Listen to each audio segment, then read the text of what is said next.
Bismillahirrahmanirrahim. Assalamualaikum warahmatullahi wabarakatuh.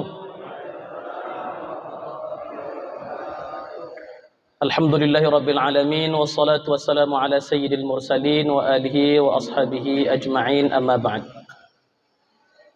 Bapak Ibu yang dimuliakan Allah Subhanahu wa taala, pada pertemuan yang lalu kita telah mempelajari makna dari usul fiqh dan perannya dalam memahami hukum-hukum Islam. Beserta penulis pertama kitab ilmu usul fiqh ini, yaitu Al-Imam Muhammad ibnu Idris Asy-Syafi'i, yang biasa kita sebut dengan Imam Syafi'i. Selanjutnya kita bahas tentang itu yang agak lebih penting lagi. Itu agak panjang penjelasannya. Mungkin setelah ini baru kita masuk ilmu khusus untuk usul fiqh ini, yaitu manfaat belajar ilmu usul fiqh. Saya tulis pakai bahasa Indonesia saja, kecuali dalil-dalil nanti saya tulis pakai bahasa Arab.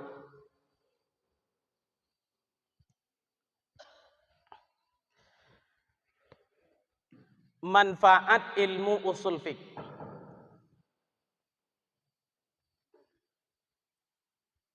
Nah, itu pakai itu.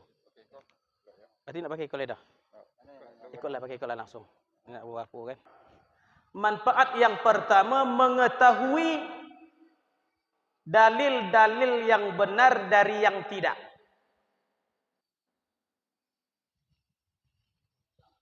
Mengetahui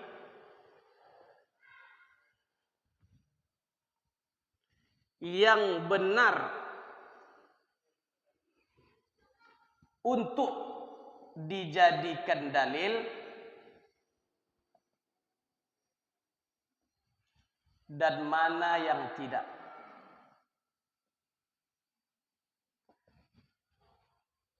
Karena tidak semua dalil yang sahih itu layak dijadikan dalil. Contoh hadis sahih. Belum tentu hadis sahih itu layak dijadikan sandaran hukum. Satu contoh.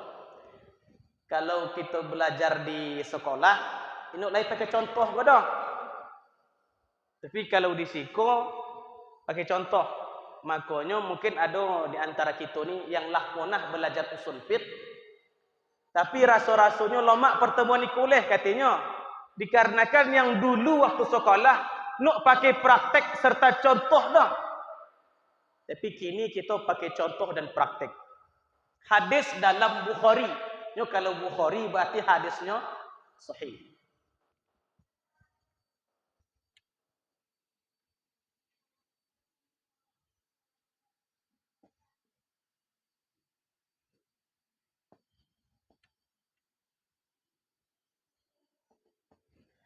Hadis berbunyi aftaral hajimu wal muhtajim.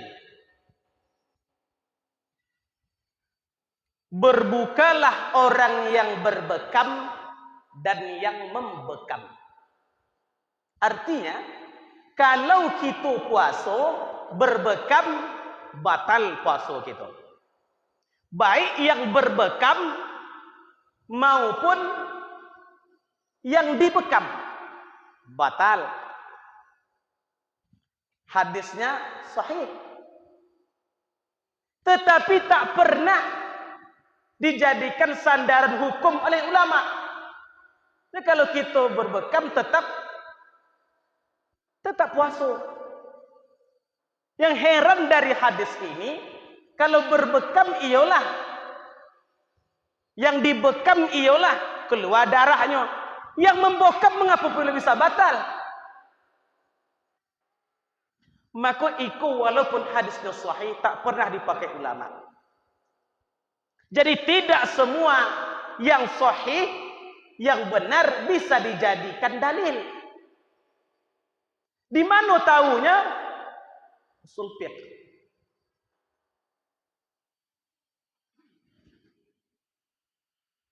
Karena ada dalil lain. Itu tadi. Ada dalil lain yang menjelaskannya. Kan bunyi hadisnya. Ihtajama Rasulullah sallallahu alaihi wasallam wa huwa shaim. Rasulullah berbekam sementara ia terus berpuasa. Berarti kalau berbekam tak batal. Makanya di dalam ilmu usul fiqh ini mengetahui yang benar untuk dijadikan dalil dan mana yang tidak. Benar untuk dijadikan dalil walaupun ternyata itu betul-betul benar, tapi belum tentu benar untuk dijadikan dalil. Ini contoh yang pertama. Lihat tulis mau copek sikit ya. Contoh kau memang nak lai dia kitab ke dah. Manfaat ilmu usul fiqh yang kedua.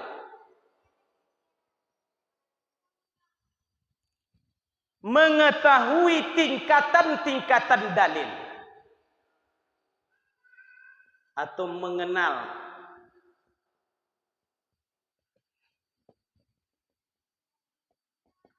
tingkatan-tingkatan dalil. Dan mana yang mesti didahulukan.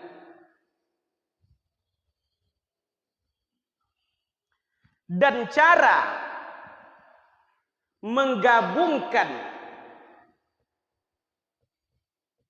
antara dalil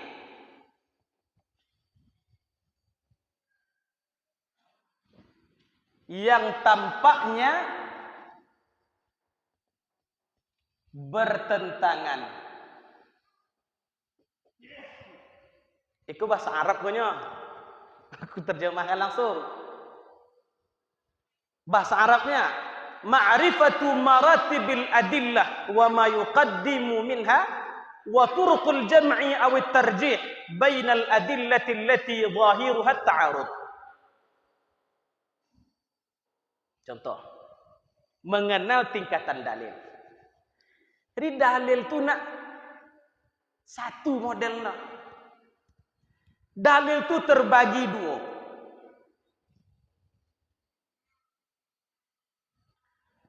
Satu qat'i, satu zanni. Oke, bagi apa? Qat'i, satu lagi zanni. Qat'i itu artinya yakin. Yang satu lagi zanni, belum yakin amik lah. Masih 50-50. Kalau persen qat'i itu dalilnya, itu sekitar 70-80 ke atas.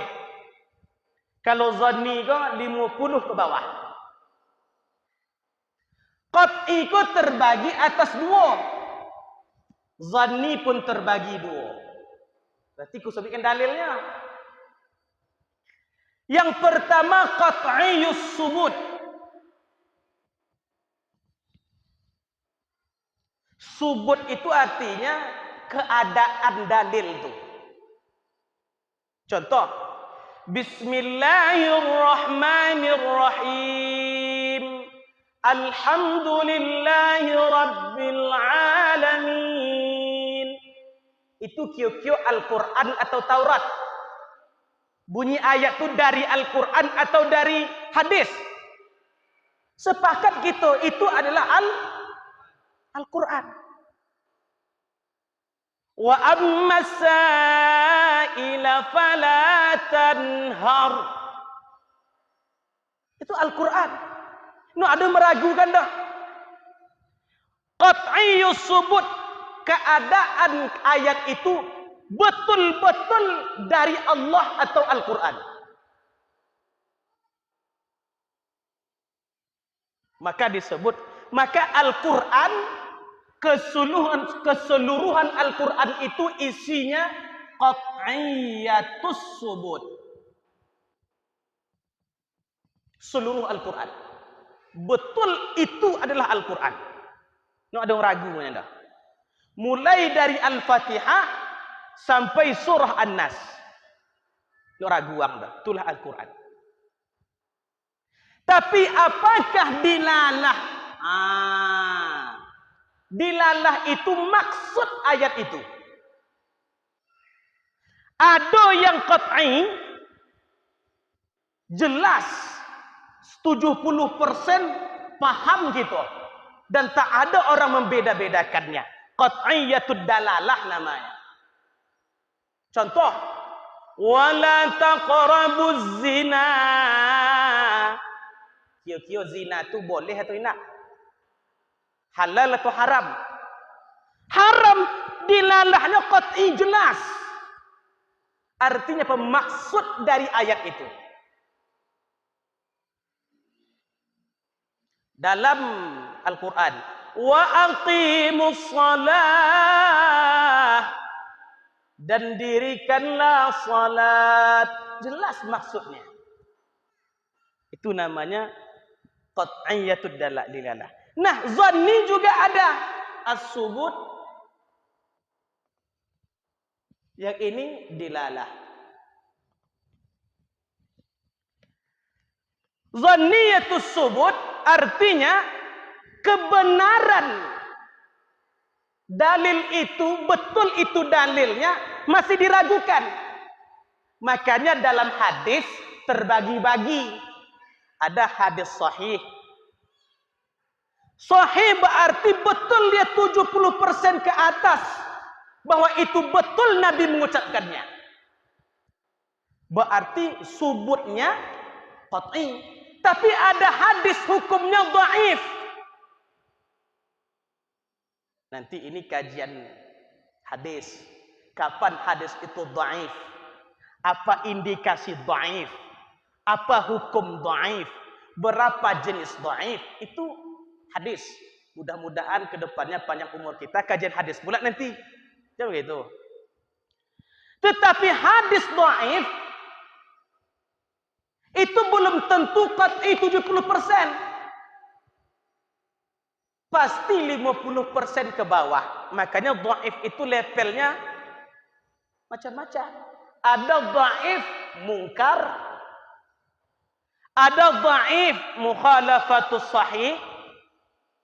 Dia dhaif sebabnya karena bertentangan dari hadis yang lebih sahih daripada dia. Kalau kita tengok jenis hadisnya memang sahih. Tapi karena bertentangan dengan hadis sahih yang lebih kuat daripadanya, berubah dia menjadi dhaif. Ada namanya hadis dhaif syaz. Aneh bentuk hadisnya. Macam-macam jenisnya. Berarti dari segi subutnya, dia masih zanni 50% ke bawah. Ini biasanya golongan-golongan hadis. Jadi hadis itu ada yang zanni subutnya, ada yang qat'i.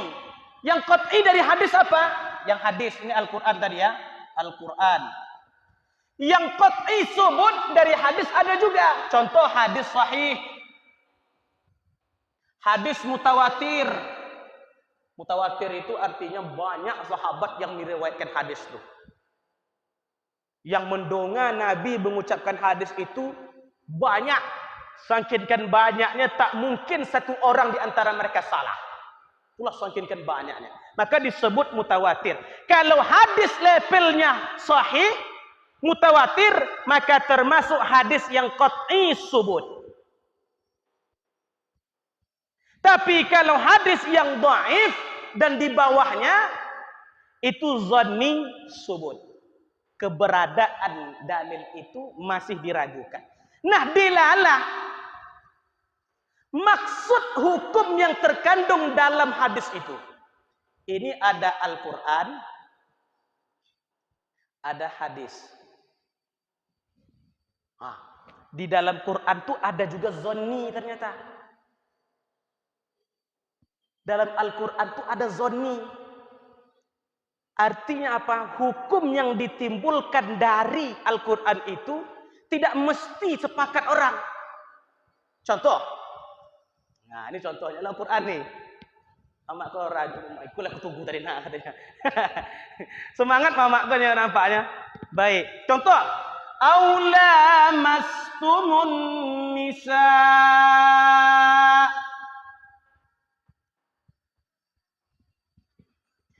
Ya ayyuhalladzina amanu, wahai orang-orang yang beriman, idza qumtum ila shalah, kalau kalian mau salat, faghsilu wujuhakum, basuh muka kalian, wa aydiyakum ilal marafiq, dan tangan kalian sampai siku, wamsahu bi ru'usikum, dan usapkan sebahagian kepala kalian, wa arjulakum ilal ka'bain, dan basuhlah kaki kalian sampai mata kaki.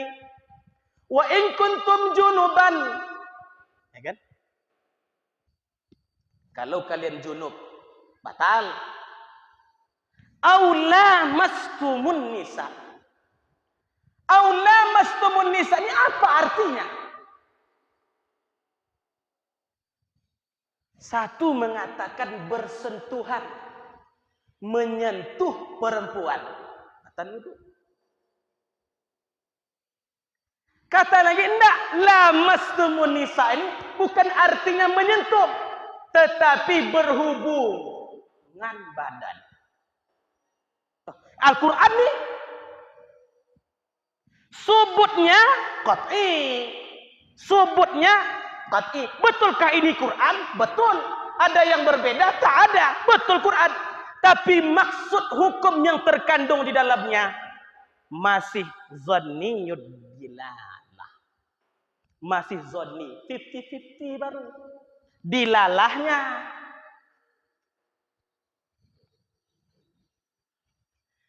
Maka di dalam membatalkan wudu ada 3 mazhab ulama.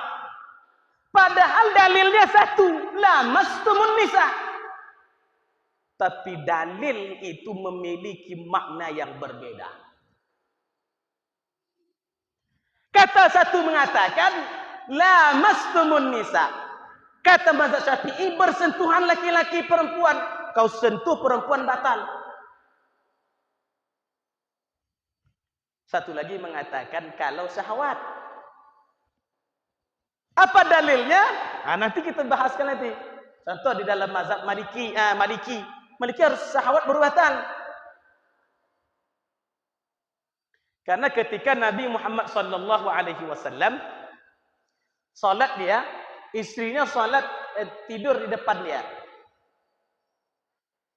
Jadi ketika dia sujud, kata Sayyidatina Aisyah, dua dalil pendukung mengapa dikatakan syahwat. Ketika dia sujud, dipegang kaki Sayyidatina Aisyah, digesernya. Dibuang cengkramnya di kakinya, digesernya. Nabi sedang salat. Kalau batal tentu. Nah. Tapi mazhab Syafi'i punya takwil, punya pemahaman lain dari hadis itu. Katanya itu pakai alas. Karena tidak mungkin istri Nabi tidur dalam keadaan baju yang terbuka. Jadi ada indikasi-indikasi pemahaman masing-masing. Apapun itu jelasnya lamastumun nisa, tak satu pemahaman. Satu lagi mengatakan dalam mazhab Hanafi lamastumun nisa artinya berhubungan badan. Jadi kalau bersentuh laki-laki perempuan apapun keadaannya tak batal. Mazhab Hanafi. Silakan. Dalilnya dari mana? Ini dari dalil-dalil pendukung inilah yang nanti bisa menyebabkan orang itu memakai pendapat ini. Ini fungsi ininya. Cara menggabungkan antara dalil. Nanti pembahasannya. Dalilnya dari Sayyidina Abdullah ibnu Abbas.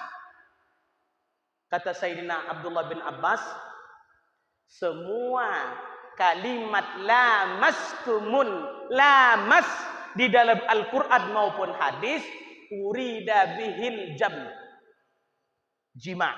Dimaksudkan daripada itu adalah berhubungan badan seluruhnya. Makanya di dalam hadis memegang antalmasu bisyarata ahadin, engkau bersentuhan dengan kulit orang yang bukan mahrammu, lebih baik ditusuk dengan tombak dari api neraka. Ditusuk kepala kita itu lebih baik daripada menyentuh yang bukan mahramnya. Kata ulama, nah, menyentuh itu maksudnya adalah jima, bukan bersentuhan biasa. Karena kata Sayyidina Abdullah bin Abbas, semua kalimat lamas di dalam hadis itu adalah dimaksudkan berhubungan badan. Apapun itu intinya, bahwa penggunaan Al-Quran ini tidak mesti dia 70% maksudnya sama. Pasti ada juga zanniyatud dilalah. Tetapi subutnya Al-Quran udah pasti 100% qat'i, tapi dilalahnya terbagi dua. Ada yang dilalahnya qat'i 70% satu, ada yang zanni masih 50-50 dalam Al-Quran. Saya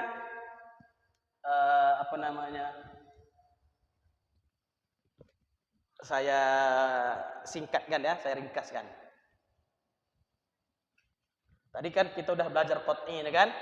Jadi Al-Quran sama Al-Hadis. Al-Quran dia semuanya qat'iyatus subut.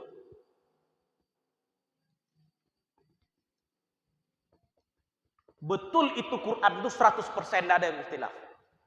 Tapi dilalahnya, maksud ayat itu terbagi dua. Ada yang qat'i 70% ke atas itu pasti satu. Contoh, wala taqrabuz zina. Berarti zina itu tidak ada mengatakan zina itu makruh dah. Sepakat ulama zina itu haram.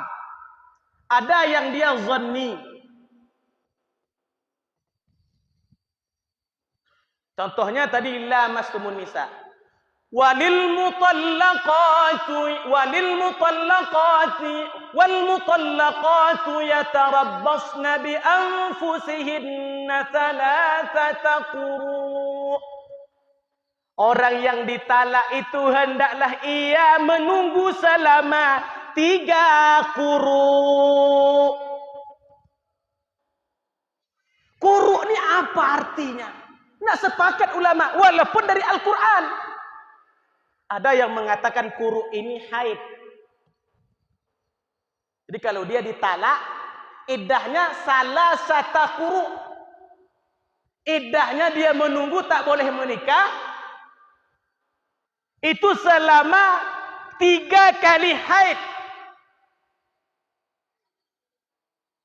Contoh, haid dia, masuk ketiga udah boleh orang meminang dia. Atau yang dimasuk quru itu adalah suci. Ini cukup masuk yang ketiganya harus bersih dari yang 3 tu. Mana? Kalau ikut copek skoci. Gitu. Tapi 3 kali quru Allah bisa kita menimu pinangan orang. Kalau ikut lamu tu, yang 3 tu, yang ketiga tu tunggu bersih dulu. Itu suci. Kira-kira kalau tahan menunggu lamu-lamu, ikutlah. Kalau rasa-rasanya tak tahan, ikut. Nah, Al-Quran betul Al-Quran, tapi dilalahnya masih zanni, 50-50. Tapi betulkah itu Quran? Betul, maka disebut qat'iyyu as-subut. Kalau hadis terbagi 2. Subutnya ada qat'i, dan ada zanni. Dilalahnya pun terbagi 2. Ada qat'i, ada zanni. Baik. Ini mengenal tingkatan-tingkatan dalil. dan yang mana mesti didahulukan. Kalau ada qat'i dilalahnya, tentu kita pakai yang qat'i.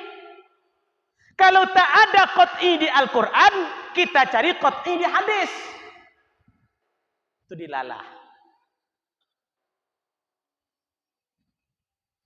Baik.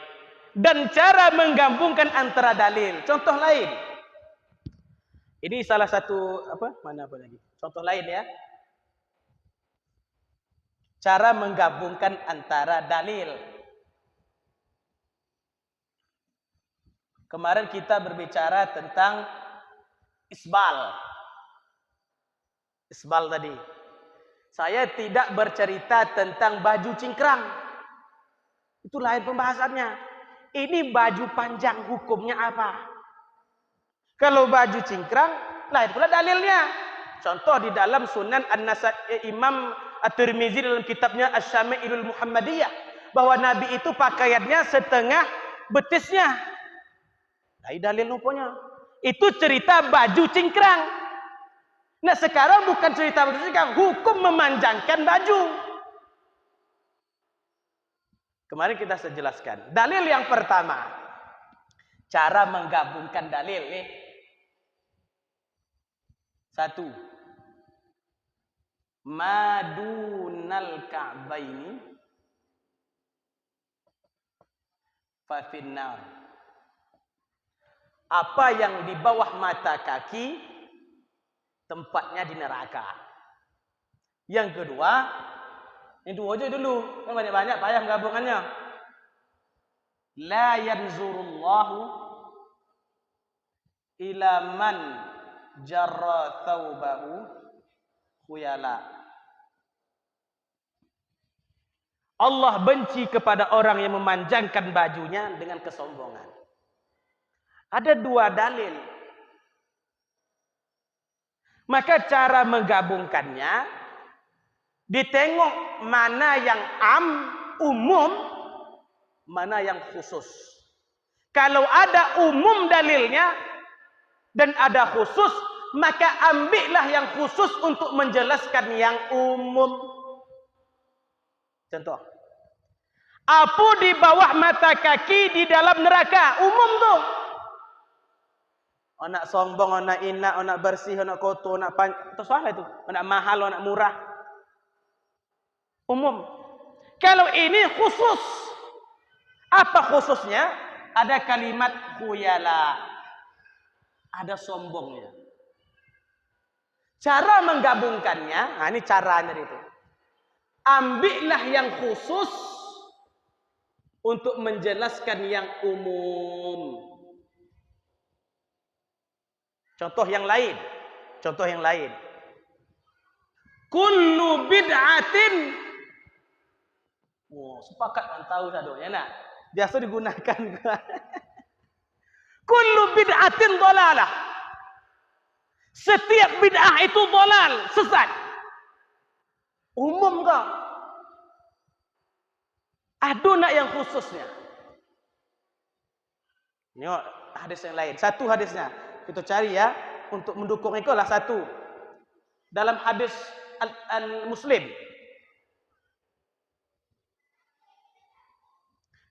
Man sanna fil islami sunnatan hasanah.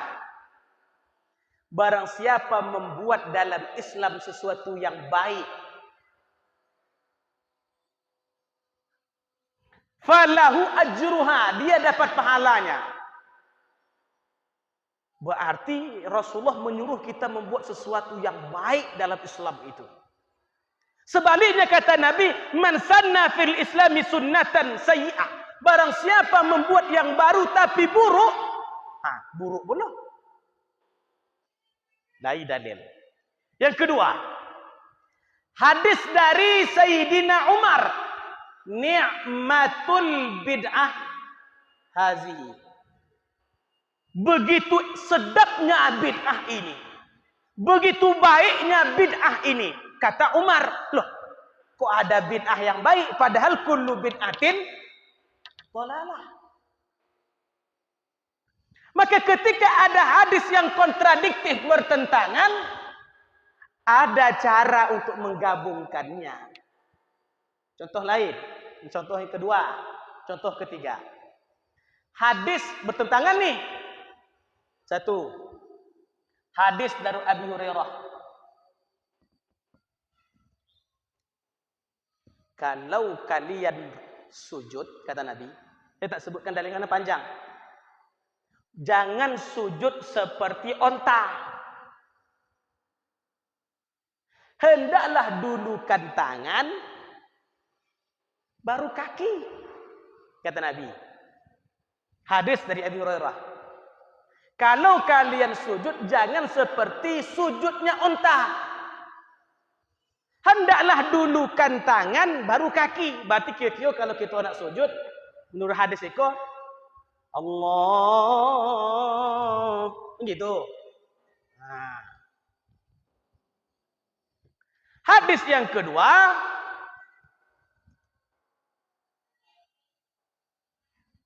Ibnu Hujur mengatakan, karena Rasulullah sallallahu alaihi wasallam, Nabi itu kalau dia mau sujud, wada'a rukbatayhi qabla yadayhi. Dia letak dulu kedua lututnya, baru kedua tangannya. Kira-kira berbeda nak? Beda. Mana caranya yang mana dipakai? Maka ada metode untuk menggabungkan antara dalil yang tampaknya bertentangan. Kalau kita buka di dalam hadis, Hujur itu adalah sahabat Nabi yang dah lama masuk Islam. Dia sejak di Mekah leh. Abu Hurairah itu baru masuk Islam. Dia masih pajar leh waktu itu. Jadi inyo masuk Islam ketika Nabi di Madinah. Dan umur Nabi waktu itu udah lebih dari 50 tahun. Jadi keadaan badan Nabi tidak lagi sama seperti biasanya. Sementara Hujur ini, inyo nak tengok Nabi sejak Nabi waktu muda-muda gagah petang. Ketika Nabi gagah inyo, lututnya masih kokoh. Jadi kalau lain gitu-gitu kok yang kokoh lututnya, bisa jadi striker gitu oleh bola. Maka tontunya dulu kan, itu masih kokoh. Tapi kalau umur udah 60 ke atas, nah kalau iko dulu, giko, enak. Makanya aku kalau lebih main bola, kalau tackle aku, ini bisa pikul dulu dah. Tutup tangan aku dulu kan. Nah kalau habis tackle kaki kau nak bisa giko lah. Jadi ada metode untuk menggabungkan antara dua dalil yang bertentangan. Di mana pelajarannya?